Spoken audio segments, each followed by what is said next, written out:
This is the Aquilifer HT, a 3-to-12 power scope with a second focal plane duplex reticle, which sounds like your typical hunting scope until you see the huge 56mm objective lens in the front. And I'm going to be testing out this scope today. I'm Moondog, an average shooter with an above-average interest in making videos, and if you find this review to be interesting, be sure to hit that like and subscribe button before the video ends. Let's get started.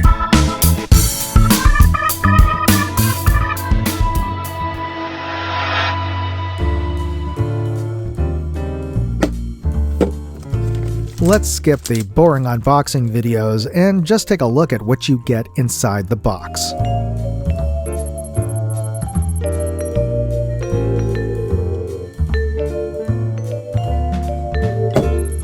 This is the Aquilifer HT 3-to-12, a 3-to-12 power scope with a large 56mm objective lens for light gathering, for low light hunting, and this is a traditional hunting scope in terms of its features and profile. That's, I presume, what the H and the HT stands for. It has a second focal plane duplex reticle that is illuminated, and the illuminator has 11 levels of illumination with an off in between the 1 and the 11, and it is has a 2032 coin battery.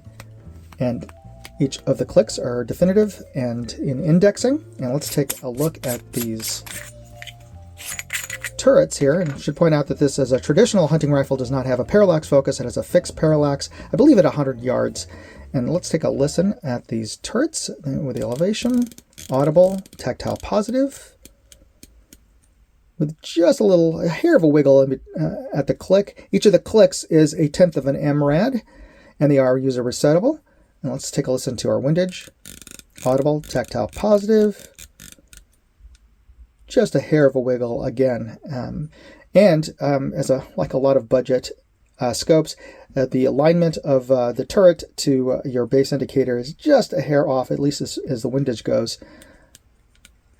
And let's take a listen to our magnification ring and feel. Pretty smooth. There's a little nub there, not quite a fin, but that should provide a little extra leverage if you have gloved hands in the cold. And turns smoothly from 3 to 12 with a 90-degree throw. And our diopter has a little indicator dots. That's nice. You can feel the gears moving, but I wouldn't quite call this gritty. Overall, not a bad scope, but of course, the important thing is how does it look through the glass here. I'm going to throw on some 30mm rings, and we'll get this tested out next. Before we get started with the test, I'd just like to take a quick break here to talk about this episode's sponsor, Aura. For the cost of just a VPN, I'm getting a whole suite of security services, including $1 million in identity theft insurance, and they're even removing me from those damn data broker listings. Use my link, aura.com/moondog, and you can try them for 14 days, free. And if you use that link, you're helping to support this channel. You know, identity fraud is a real thing, and with AI, it's all too easy to spoof your identity. That's why you should try out Aura. All right, let's get back to the tests. We are looking through the Aquilifer HT 3-to-12 at the peak of Mount Davidson, approximately 1,500 yards away.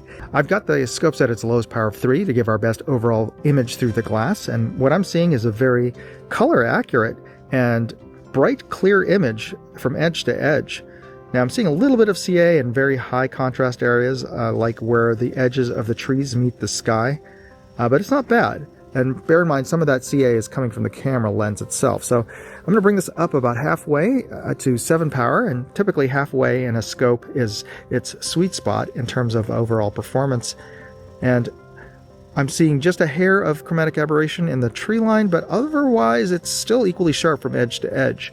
Now let's bring up the magnification all the way to its maximum of 12 power, and seeing a little bit of softening around the outer edges, but overall it still looks pretty good, and I can easily make out the trail marker sign, which is that white object just above and to the right of the center crosshairs. Now let me bring up the illumination. I've turned it up to 11, its maximum, and you can easily see that red dot at the very center of the crosshairs. Now this is daylight, right? So it is technically daylight bright, though I wouldn't quite call this red dot bright, certainly. And it is visible in shaded areas during daylight, though it does get washed out when you bring it up into the sky or a brightly lit area. But it's still a very visible dot, and certainly in twilight or low light conditions, this would be a very visible and useful aiming aid. We are looking through the Aquilifer 3 to 12 at its lowest power of 3, and we have our reference target board downrange at 100 yards. And this is a good opportunity to check our range of adjustments, starting with our elevation. Let's see where we top off here. Okay, that is very top. And let's bring this all the way down to the bottom. And that is the very bottom. I didn't see any darkening around the outer edges, which would be the eye box. That's at least good. And let's bring this turret back to 0. Now let's check our windage. That is the very right extent.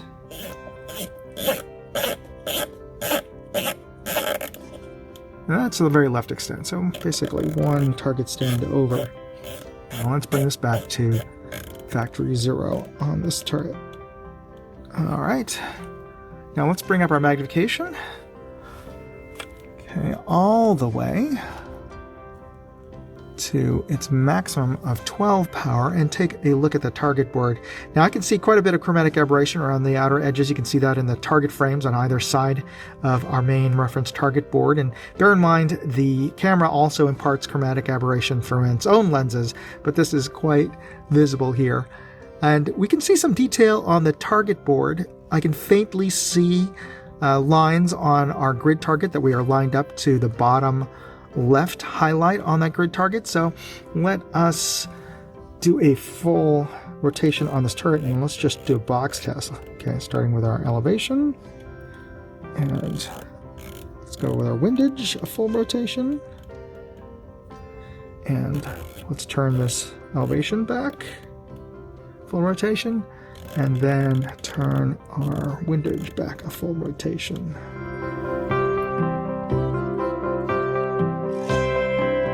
Okay, we're going to do the nipple twister test, and just note that this is where we're starting off at because the 0 doesn't quite line up. But this is a test that was coined by my buddy Cyclops Joe, and we're just going to abuse these turrets by turning them like crazy for about 20-30 seconds, and then just hope that this comes back to its original starting point when we dial them back to 0. Alright, so let's turn this elevation back to 0. That's lined up. Okay, and now let's turn this back to 0, and just a little bit above the 0 point. And hey, we were right back where we started. All right, let's take a look at our target board a little more closely and the areas around it. I'm not able to see a lot of detail in the backstop behind the target board, which is a little bit disappointing. And I think that's probably due to the chromatic aberration that we're seeing. Now, I'm seeing this a lot more clearly with my naked eye, just gotta say, though it is a fairly tight eye box, but it's much more color balanced, and I'm seeing a lot more detail with my naked eye. But we are talking about what we're seeing with the camera here. I can see the grid lines on the grid target that we're lined up on faintly, and I can see on our paper target on the bottom left the reactive sticker target in the center, though I'm not able to make out the bullet holes below that reactive sticker target. And in the resolution shot on the bottom right, I can only make out both horizontal and vertical lines clearly down to about element 5 in group -2, which for a 12 power scope is a bit disappointing. So before I get into my thoughts on the Aquilifer HT, I just want to remind you to hit that like button and the subscribe button and notification bell buttons, which are absolutely free. And I'd appreciate it if you do that before the video ends. But here's another compelling reason why you should become a subscriber. It's because Aquilifer is giving away one of these scopes to one of my subscribers. So if you hit the notification bell button, you'll be notified when that contest starts. And I'd like to thank Aquilifer for sending out an HT 3 to 12 for me to test out. And I have to say, I am pleasantly surprised by the performance of this budget hunting scope. And by budget, this got a street price under 200 bucks. In fact, I just checked recently, it's got a street price under 190. Yeah, so that is a good value. Now, obviously, for that kind of price, there are some compromises. It doesn't come with its own rings, and I've got a set of Discovery Optics 6061 rings on here, which are pretty darn good. I consider them premium quality for a budget price. But let me know in the comments if you've had experiences with Discovery Optics rings. Obviously, if you're looking for a budget scope, you're not going to be wanting to spend more for your rings than the scope. So I think this is a good value on these rings as well.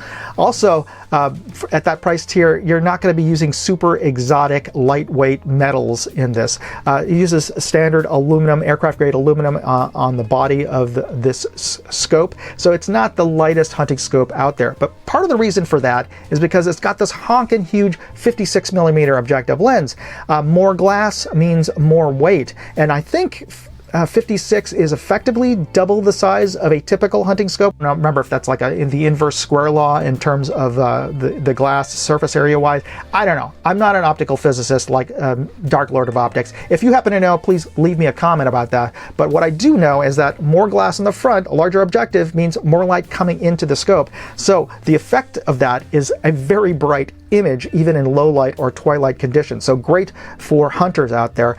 Match that to a very bold, very thick set of crosshairs on this European T-style reticle and a very bright illumination. You will be very pleased by your ability to get on target as a hunter. But don't just go by my opinion on that. I'll be straight up. I am not an avid hunter. I do enjoy going out on hog and deer hunts, but I'm a city kid, so I don't often get a chance to do that. So I asked two friends of mine who go out hunting every season. They're avid deer hunters.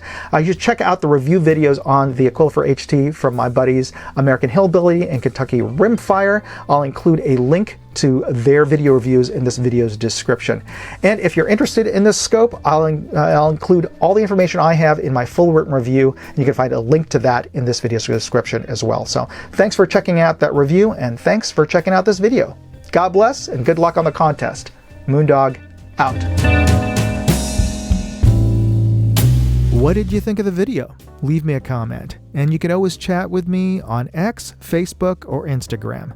You can find useful links in the video description and check out my other videos, channels, and my website, moondogindustries.com.